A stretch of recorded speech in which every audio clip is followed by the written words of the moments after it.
What's up, guys? Welcome to another episode of SpeedSim. I'm Ehouse. And I'm Amy. And today we're going to talk about something that we've recently been doing more experimenting with. More aptly, I've been recently doing more experimenting with. Tracer units.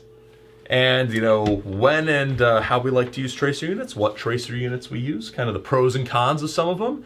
And, all that fun stuff. So let's get right into it. All right, so the one I want to talk about first before we get into reliable tracer units, the Modify JMag, I think they call this. It has a tracer unit built into an M4 mag. This is a high cap version. They also make a mid cap, but this is the only one I can find at the moment. It takes really small button cell batteries. Biggest problem with this is not as reliable as a actual tracer unit like these ones. It takes about 10 shots in order for you to even get any sort of glow, and the glow is very minimal. It is not bright at all. It's more comparable to like if you were to take a flashlight and light it up, and then 10 minutes later, that's the amount of brightness it is. It's very dim. Well, and the reason for that, I think, is just because, these other tracer units have the luxury of having really, really bright LEDs without any obstruction, illuminating the BB for pretty much its whole path through the tracer unit. Exactly. As cool of an idea this is, and I would like them to expand more upon it for people who don't want to use that or sacrifice a really cool front end of their gun to have to use these kind of mags. I want to expand more upon it, but it's not reliable and it's not great. And plus changing the batteries on this, not easy. Yeah, we actually were not able to get footage of shooting with this because the batteries were dead. And number one, we didn't have the batteries on hand. But number two, when we went to take it apart, it's complicated. When you take this apart to replace the batteries, it's kind of a process. Like the winding wheel falls out. On the mid cap, it might be simpler. A little bit simpler, yeah. But it's kind of the same process because you still have to take this whole thing apart. So field replacement of batteries is not going to happen. And then, as you mentioned, any BBs that are not in the magazine are not getting illumination. Yes, it's literally just this part right here, as before the BB comes even in contact with the hop-up unit.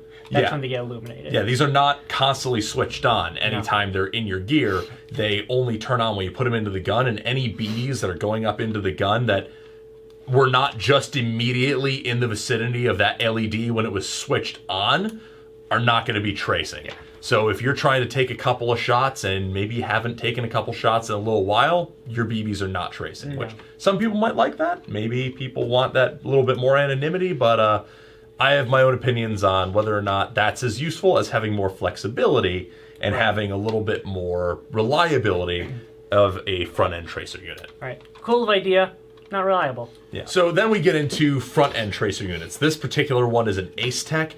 People argue all the time of Ace Tech versus X-Core Tech versus G&G. Yeah. From what I've seen, they all seem to work pretty well. People will say, well, this one's brighter, this one broke on me after so many uses, but I've found that how much I hear people talking about all the different tracer units, they all work just about the same, or don't work with airsoft quality control. Right. I mean, they all work the same, for my eyes at least. Yeah. Garrett has a G&G tracer unit that he used at this last Milsim West that worked great. Tech. Yeah. Amy has an X-Core Tech. I have an Ace Tech. And I personally don't have any complaints really with any of them. They all seem to work pretty well in general. They all trace BBs. Maybe if you put them side by side, I know Ace Tech claims theirs is the brightest. Maybe if you put them all side by side, you would really notice the difference. But in practical use, if you're using good tracer BBs, I personally use HPA tracer BBs. I find that those work really well, and they come in the weight that I want, which is 0.3s. They work. Yeah. But tracer units, what's their application? What's their utility? Well, as much as we all like to think that we can just aim our red dot and make every single shot forever, there's definitely a utility to being able to see where your BBs are going. And that utility really comes into play, especially at night. Yes, or dim lit CQB areas. Yeah, and it's nice to be able to have that ability to have a tracer unit because maybe you're shooting and you're thinking, wow, I feel like my shots should be getting there. What you can do is you can turn that tracer unit on, see where your shots are actually going, and maybe adjust accordingly if you really need to. Or if you're running at nighttime at a Milsim game and you want people to know where you're shooting and where your fire is going, then yeah, absolutely. Pop that tracer unit on and open up and let your teammates know where you're shooting at. It's also a double-edged sword. Yes. Because then everyone can see where you're shooting from. But at a lot of these milsim games, so many people have night vision anyway that, like, when the fire starts going, people know where you are regardless to a certain extent. One quick tip I want to make about rifle mounting a tracer unit. And this is something that I don't see a lot of people talk about it. Maybe it's more common knowledge than I'm thinking. But if you mount a tracer unit so that's timed on your threads correctly, you can actually activate that tracer unit with your index finger and hit that switch. So you can just turn that thing on and off at the click of your index finger. And it's really, really easy to do that. So, hey, I don't want people to know where this shot came from. Tracer unit off, or don't touch it if you're not running around with it on. Or, hey, we're in the shit. Now I want to know where my BBs are going. I want my teammates to see where I'm shooting at. Turn that tracer unit on. Stream of hate. As for me, I have the X-Core Tech compact one.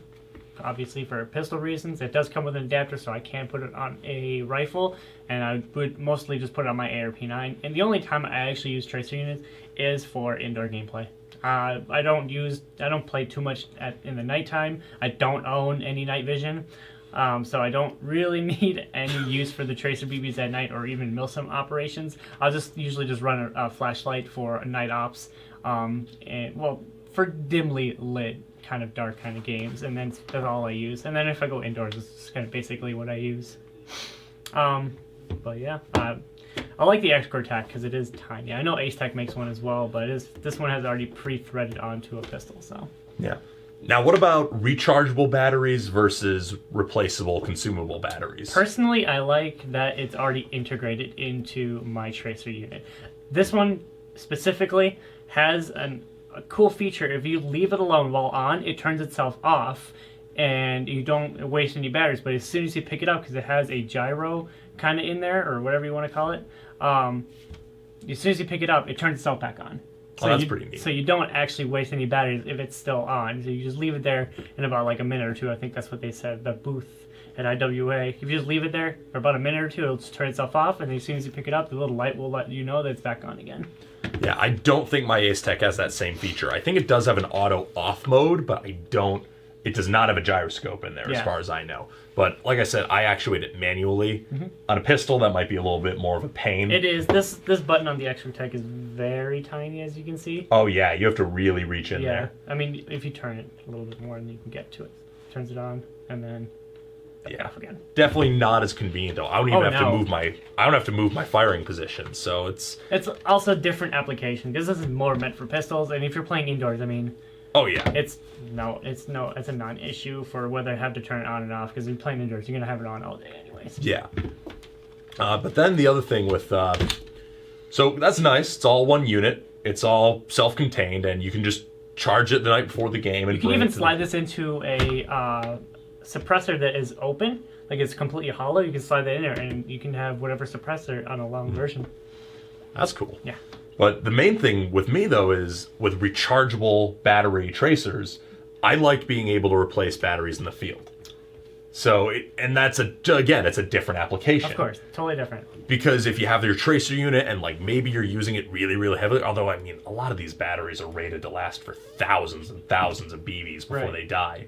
So, is my concern a valid one? Maybe not. Depends on who you ask. Yeah, depends on who you ask. But I do like that I can just carry extra AAAs in my kit and know that for like a whole 40-hour game or something like that, I can just pop in new AAAs, especially if I have like lithium AAAs. Well, I think they tell you to only use alkaline, not lithiums. But I can just pop in whatever AAAs I want and be able to use this and be able to replace them very easily. I mean, this thing disassembles stupid easily, although I really cranked it down on there. Come on. There we go. So this thing disassembles really, really easily.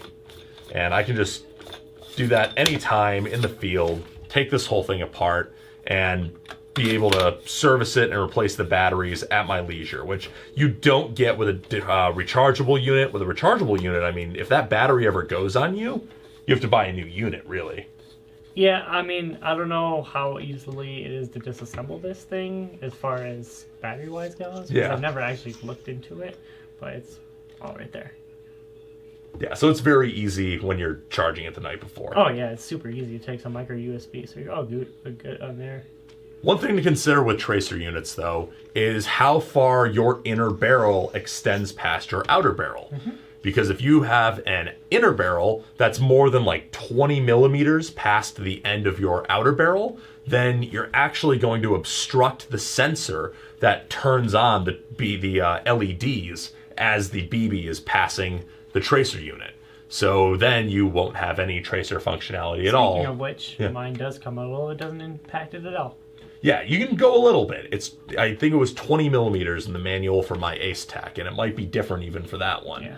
But yeah, if you actually put this onto a gun that has an inner barrel that's too long, I just did this earlier, it will flash a red error notification when you turn it on. And it's not because the unit is messed up or the batteries are dead, it's because the unit will not work with that sensor obstructed. So it's letting you know, hey dummy, your inner barrel's too long. Other than that, like, what are the cons of tracer units? I mean, like I said, people can see where you're shooting from. Yeah. And they also do add a little bit of length to the gun. I mean, if you're like me and you like the suppressor look anyway, who cares? But if you don't like that, then maybe the micro is more your speed. Yeah. I don't know. I don't really have any cons because I don't really have the applications that you do. I just throw it on when I play indoors. Yeah. I just like, if I'm gonna play indoors, I'm gonna toss this on. Or if it's like kind of like overcast at RCA, I'll throw it on because you can still see it. Yeah, and that's the thing though, is like tracers, they're not super bright. No. It does take a little bit to be able to see them. It needs to be at least overcast. Yes. But you really get the most for your money when it's like dimly lit or dark. Or indoors, yeah. Yeah, indoors. And it also works great with night vision. Right. I like using a tracer unit when I'm using my night vision because, I mean, duh, who doesn't like using anything with their night vision? But when I'm using my night vision, I like having a tracer unit. And there was a story, there was a time I was at Ground Zero Airsoft and someone comes around a corner on me and I pop 3 rounds into his chest and they hit the mags that he had in his vest, and they were metal mags, and the BB shattered. So I pop him with a tracer round, and I just see a glowing dot for a second going to him, and I just see plastic glowing shards through my night vision, looking like a star exploding off this guy's chest, and I'm like, that's the coolest shit I've seen in my life. So there you go. If you want to have that experience, run a tracer unit with your night vision and shoot someone in the metal magazine at close range. It's really, really cool. But I don't know. I think that's about all we got to say on this. All right, so that will do it for this episode of SpeedSim. Hopefully you found it entertaining and informative. And once again, I've been eHouse. And I'm Amy. And we'll catch you guys in the next one. See ya. Peace. Thank you for watching this video from Gun Gamers. We hope you enjoyed watching it as much as we enjoyed making it. Check the description below if you'd like to buy a t-shirt or a patch, and use the coupon code JUDY10 for 10% off of your next order at Amped Airsoft. Thank you again for watching, and praise Judy.